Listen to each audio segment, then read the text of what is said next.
Pension यानी हमारी और आपके बुढ़ापे की लाठी। हम आपको नमस्कार कलाम साहब। ईपीएस 95 का मुद्दा आप लोगों ने, हम सब लोगों ने मिलके बहुत बड़ी फाइट दी थी। इलेक्शन तक ऐसे लग रहा था कि आज होगा कल होगा, अभी मंत्री बुला रहे, अभी ये होगा, मंत्री जी ने ये कहा वो कहा, लेकिन और लोगों की आशाएं इतनी ऊंची इतनी बड़ी थी कि लोगों को लग रहा था अभी होगा, शायद शाम तक हो जाएगा। इसके तो आप भी साक्षीदार है। लेकिन दुर्भाग्यवश शायद सरकार को, गवर्नमेंट को यह समझ में नहीं आया कि इन लोगों की ताकत क्या है। मैंने पहले भी आपके इंटरव्यू में कहा था कि इन लोगों की जो ताकत है ईपीएस 95 के पेंशनरों की, इसको आप ऐसे मत गिनो कि कितने लोग जमा होते हैं। ये लोग जमा नहीं हो पाते क्योंकि पैसा नहीं है। लेकिन आज सोशल मीडिया इतना बड़ा माध्यम है कि हर घर में हर चीज पहुंच जाती है और फिर जगह जगह पे लोग सभाएं लेके उसका प्रचार प्रसार भी करते हैं। तो जो चीज आप कवर करते हैं वो तकरीबन सभी लोगों के तक पहुंच जाती है और लोग उस हिसाब से अपना खुद का जो दिमाग है उसको इस्तेमाल करते हैं। तो आपने देखा कि लोगों की इतनी बड़ी आशा जिंदा होने के बावजूद, आशा लगी होने के बावजूद, जब काम नहीं हुआ तो लोग निराश हो गए। और वो निराशा जो है वो बाहर आई किसी तरीके से। हालांकि हमने संगठन की तौर पे किसी पॉलिटिकल पार्टी को मतदान करो या ना करो या किसी को सपोर्ट करो, ये फैसला कभी लिया नहीं और ना कि हम उस हिसाब से सोचते भी थे। कई लोगों ने मुझे बताया कि आप अभी ऐसा करो, आपका काम किया नहीं, इनके खिलाफ जाओ। हमने बोला भाई हम खिलाफ किसी के नहीं है, हम साथ सबके हैं। सरकार अगर काम करती तो उसका फायदा उनको मिलता। सरकार ने काम नहीं किया तो थोड़ा बहुत उनको उसका नुकसान भी उठाना पड़ा होगा। जो भी है वो उनकी जिम्मेदारी है। अब और हमने तो अपनी तरफ से नहीं कहा, लेकिन लोगों में जो नाराजगी थी वो प्रकट हुई है किसी न किसी तरीके से। अच्छा हुआ बुरा हुआ ये मैं नहीं जानता, लेकिन नाराजगी प्रकट हुई है। अब इसमें ये भी हुआ कि चलो भाई इलेक्शन के बाद कर देते, कम से कम कहीं अनाउंसमेंट कर देते। हमने तो ये यहाँ तक कहा, मैनिफेस्टो कमेटी के हर मेंबर को हम मिले बीजेपी के, कि आप पर भरोसा है तो आप कम से कम मैनिफेस्टो में रख लो इस बात को, या कहीं से बता दो कि हम आपका काम इलेक्शन के बाद करेंगे। वो नहीं कर पाए, तो अभी लोग निराश तो है। नहीं तो कमांडर साहब निराश हैं, आप इतने दिनों से संघर्ष कर रहे हो, आपको ऐसा कोई आदमी नहीं है ईपीएस से जुड़ा हुआ, मंत्री हो वो अफसर हो, सबने वादा किया कमांडर साहब आपका काम होगा। लास्ट आ गया, चुनाव आ गया, अब चुनाव भी खत्म हो गए, उन्हीं की सरकार दोबारा बन गई। अभी तक तो हाथ जोड़ के काम चल रहा था, अब टेढ़ी उंगली होगी चुनाव के बाद, कैसे होगी, किस तरह से आगे की लड़ाई लड़ी जाएगी? नहीं, हमें तो देखिए, हम आशावादी लोग हैं। हमें ऐसे लगता है सरकार इन चीजों से कुछ सीख लेगी। हालांकि हम बहुत छोटे लोग हैं, हम इतने बड़े राजनीतिज्ञों को सीख नहीं दे सकते, एडवाइस जरूर दे सकते हैं कि भाई देखो, लोगों में ये तबका बहुत बड़ा है कलाम साहब।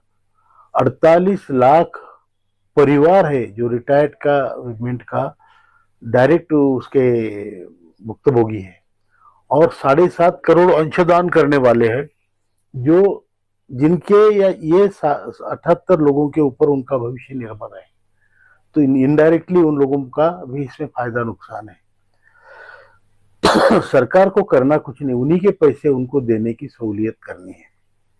और जो ईपीएफओ जो हवा बनाता है, कल भी हम, अब मैं आपको बता दूं, कल हम यहाँ के जो अपने नए लेबर मिनिस्टर है, राज्य मंत्री लेबर के आदरणीय शोभा करंजाले जी, उनको मिले, उनसे हमारी बातचीत हुई। वहाँ के कई अधिकारियों को, ज्वाइंट सेक्रेटरी, अंडर सेक्रेटरी जो ईपीएफओ का काम करते हैं, उनसे हमारी बातचीत हुई। हमने उनको यही कहा कि पूरा मामला जो हमने बिल्कुल दिल से स्टडी किया है, क्योंकि हमारा आंदोलन ऐसे नहीं कि कुछ स्वार्थ के लिए, कुछ पॉलिटिकल हेतु, ऐसा नहीं है। सॉरी। तो हमने उनको बोला कि ये पूरे मामले में एक विषय है जो आप सबको डिसीजन लेने से रोकता है, और वो विषय है एक्चुअरी की हवा। देखो एक्चुअरी ने ऐसे कहा था, देखो एक्चुअरी ने ऐसे कहा है।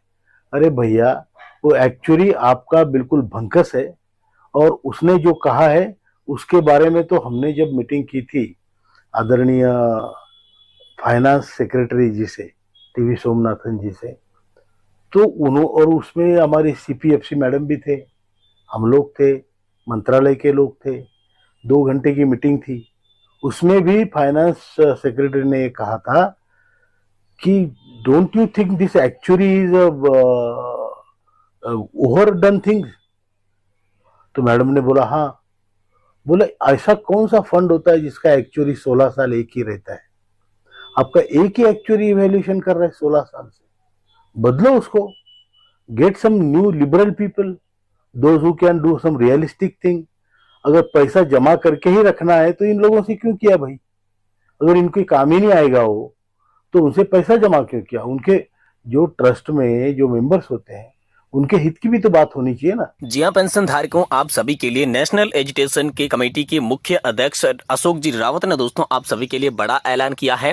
जी हाँ दोस्तों, यहाँ पर प्रेस वार्ता के दौरान कमांडर अशोक जी रावत ने आप सभी के लिए यहाँ पर ऐलान किया, जिसमें दोस्तों ईपीएस नाडपा पेंशन धारकों का जो भी सब्र का बांध था वो टूटता हुआ नजर आ रहा है। उन्होंने कहा कि ईपीएस नाडपा पेंशन धारकों को दिए गए जो भी वादे थे वो सरकार भूल चुकी है। साथ ही साथ जो आश्वासन दिए गए थे उस आश्वासन पर सरकार जो है वो खरा नहीं उतरी है, और इसी को लेकर दोस्तों आगे जो पेंशन धारक है वो नई रणनीति बना रहे हैं, जिसके तहत यहाँ पर पेंशन धारकों के लिए आगे की मांगे कैसे मंजूर की जाएगी, इसको लेकर दोस्तों यहाँ पर रणनीति आगे की बनने वाली है।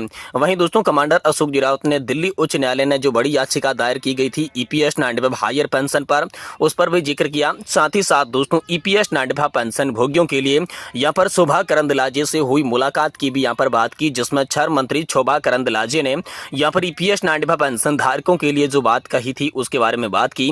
वहीं दोस्तों आप सभी के लिए आज की आई तमाम बड़ी खबरों की बात करें तो इस वीडियो के अंदर बात करते हैं।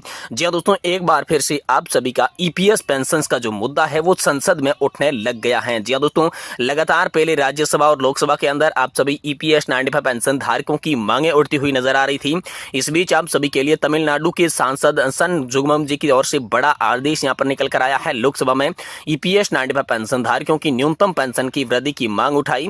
दोस्तों उन्होंने कहा कि 20 से 30 साल काम करने के बाद ही पेंशन धारकों को बहुत ही कम पेंशन मिल रही है, जबकि हम नेता यहाँ पर सांसद एमएलए एमपीज जो हैं वो 3-3 4-4 बार यहाँ पर चुनकर आते हैं और 3-3 4-4 पेंशन बिना किसी कंट्रीब्यूशन के उठाते हैं। इसलिए हमें यहाँ पर ईपीएस नाडपा पेंशन धारकों की पेंशन पर ध्यान देना चाहिए। दोस्तों यहाँ पर सांसद सन गुमन जी ने यहाँ पर कहा कि ईपीएस नाडपा पेंशन धारकों को जो 20-30 वर्षों से काम करते हैं उन्हें उचित लाभ मिलना चाहिए। यहाँ पर सरकार से अनुरोध किया गया कि लेबर डिपार्टमेंट इस मुद्दे पर गंभीरता से विचार करें और ईपीएस नाडपा पेंशन धारकों की न्यूनतम पेंशन में वृद्धि के लिए आवश्यक जो कदम है वो उठाए जाएं। ईपीएस नाडपा पेंशन धारक लगातार अपनी पेंशन की वृद्धि के लिए सांसदों और विधायकों को ज्ञापन और प्रयास देते रहे हैं। अब इन सब का असर जो है वो दोस्तों संसद के अंदर देखने को मिल रहा है, तो पेंशन धारकों को यहाँ पर बड़ी उम्मीद जगी है। जी हाँ दोस्तों, ईपीएस नाडपा पेंशन धारकों के लिए ये महत्वपूर्ण क्षण है जो कि लंबे समय से अपनी वित्तीय स्थिति को सुधारने की मांग कर रहे हैं। सरकार के इस मुद्दे पर विचार करने की उम्मीद बढ़ गई है और उनकी पेंशन जल्द ही बढ़ोतरी हो सकती है, ऐसा दोस्तों आसार आप सभी के लिए हो लगते नजर आ रही है। वहीं दोस्तों ईपीएस नाडपा पेंशन धारकों के लिए यहाँ पर बड़ी खबर निकल कर आ रही है। सुप्रीम कोर्ट ने हाईकोर्ट के आदेश के खिलाफ जो याचिका डाली गई थी उसको रद्द कर दिया है, जो कि ईपीएस पेंशन को लेकर हाईकोर्ट के खिलाफ यहाँ पर जो है सुप्रीम कोर्ट के अंदर याचिका डाली गई थी, जिसमें दोस्तों सुप्रीम कोर्ट ने इस याचिका को खारिज कर दिया है। वहीं दोस्तों आप सभी पेंशन धारकों के लिए बड़ी खबर निकलकर सामने आ रही है। श्रम मंत्रालय की अहम बैठक को लेकर बड़ी खबर निकल आ रही है, जिसमें दोस्तों सेंट्रल बोर्ड ऑफ ट्रस्टीज की बैठक का भी फैसला किया जा सकता है। जी हां दोस्तों, सीबीटी की बैठक में आप सभी लोग जानते होंगे कि पेंशन के तमाम मुद्दे हल किए जाते हैं, जिसमें पेंशन का फंड को कैसे और कहां पर इन्वेस्ट करना है, जिससे दोस्तों आप सभी के लिए जो उचित यहां पर लाभ प्राप्त हो सके। साथ ही ब्याज दरों पर फैसला लेना है तो उसको लेकर भी बड़ी खबर सामने आ चुकी है। जी हाँ दोस्तों, आप सभी के लिए ब्याज दर को लेकर महत्वपूर्ण अपडेट सामने आया है। इस वर्ष आप सभी के लिए वित्त मंत्रालय ने वित्तीय वर्ष 2024-25 के लिए ईपीएस पर दोस्तों 8.25 वार्षिक दर को मंजूरी दे दी है। जी हां दोस्तों, केंद्रीय वित्त मंत्रालय ने गुरुवार को घोषणा की कि भविष्य निधि की जमा पर दोस्तों आप सभी को 8.25% की ब्याज दर से ब्याज मिलेगा। इस वार्षिक दर की ब्याज को मंजूरी दे दी है। पहले दोस्तों हम सभी के लिए 8.15% ब्याज था, लेकिन जिसे बढ़ाकर अब दोस्तों 8.25% कर दिया है। दर संशोधन का निर्णय देश भर के लाखों ईपीएस सदस्यों को प्रभावित कर सकता है। उनकी दोस्तों पेंशन यहां पर बढ़ सकती है। इसको लेकर दोस्तों हम सभी के लिए बड़ी खबर निकलकर सामने आई है। वहीं दोस्तों नया पेंशन सिस्टम यहां पर जो है उसको लेकर साथ ही साथ पुराने पेंशन योजना को लेकर बड़ी खबर आ रही है। ओपीएस और एनपीएस के बीच का रास्ता खोजने में लगी हुई है केंद्र सरकार, जिससे दोस्तों आंध्र प्रदेश मॉडल दिखाई दे रहा है सबसे अच्छी राह। जी हां दोस्तों, एनपीएस में संशोधन करने को लेकर लगातार केंद्र सरकार बात करती आ रही है। वहीं दोस्तों लगातार जो सरकारी कर्मचारी और पेंशन धारक है वो ओपीएस की बहाली की बात कर रहे हैं। तो इसके बीच का रास्ता जो कि आंध्र प्रदेश की जगन मोहन रेड्डी सरकार ने जो लागू किया था उस पेंशन को यहाँ पर लागू करने वाली है, जिसमें एनपीएस की तरह कंट्रीब्यूशन लिया जाएगा और ओपीएस की तरह आप सभी को पेंशन और डीए का भुगतान करके लाभ आप सभी को दिया जाएगा। लेकिन हाल फिलहाल में जैसे ही पेंशन धारकों से रिलेटेड कोई बड़ी खबर होगी हम आपको इसी चैनल के माध्यम से तुरंत देने की कोशिश करेंगे। इसलिए आप सभी से निवेदन करते हैं कि दोस्तों आज की इस वीडियो को आप लाइक करने के साथ साथ हमारे चैनल को भी सब्सक्राइब जरूर कर दें, ताकि आने वाले समय में पेंशन और पेंशन धारकों से जुड़ी हर बड़ी खबर से आप दोस्तों सबसे पहले वाकिफ रह सकें।